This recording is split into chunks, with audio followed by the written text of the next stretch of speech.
to make pesto. So traditionally you make it with basil and pine nuts, but really, like, pine nuts are super expensive unless you got a line of credit and can afford pine nuts. I'm gonna use walnuts instead. A little bit of Parmesan cheese is always in pesto as well. I'm gonna put a bit of that in, and kind of want to blend this in 2 batches. We're gonna blend the first bit of stuff, and then we'll add the greens, just so the greens don't get like pulverized. 1 clove of garlic to this, just raw garlic. Salt, pepper. You can kind of go easy on the salt. Obviously there's Parm cheese in there, so hold off on adding too much and see if you need to add more at the end. It's a little bit easier that way. Zest and juice of 1 lemon. And yeah, if you start with basically this, and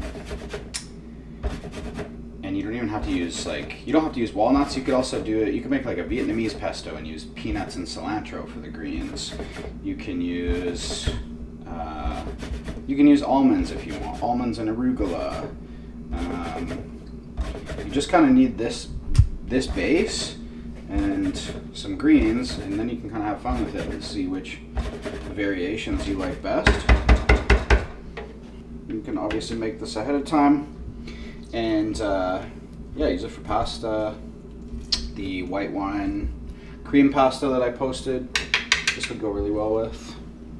And then we're gonna add a little bit of olive oil just to help it start to blend, and try and chop up those nuts really well. If you do it all with the greens at the same time, I find that the nuts don't get broken down enough. So we'll just blend this, and then we'll add more oil and more greens.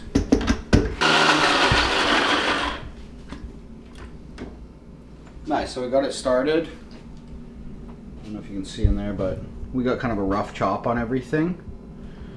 And that's just like kind of a head start. And then we're gonna add all these greens. I'm gonna use spinach today. Nutritionally, this makes the most sense for me because I don't eat meat, so I obviously need to eat a lot of spinach to get my nutrients. But again, you can use kale. You can use basil.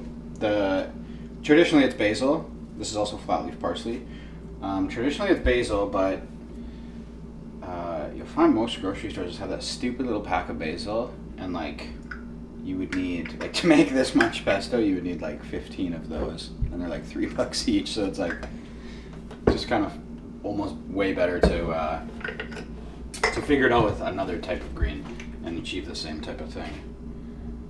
So I'm gonna add a little bit of oil to that, and then I'll watch it as it blends, and I'll keep this thing off so that if I need to add more oil, it's no problem if it starts getting seized up.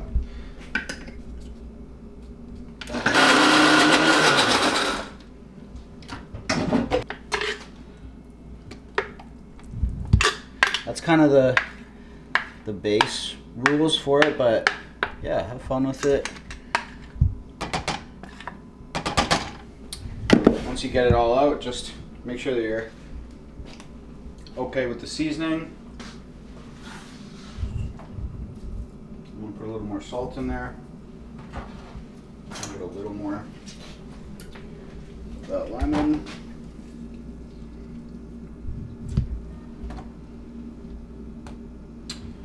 That's it. It'll hold for about a week in the fridge. There you go. I just so that we can taste it on camera, I toasted a piece of bread. You can use it, yeah, pasta it's really nice for. If you're making like a mozzarella grilled cheese, it's kind of nice to put some pesto on the bread. What else can you use this for? Yeah, you can, there's no rules really. Use it for.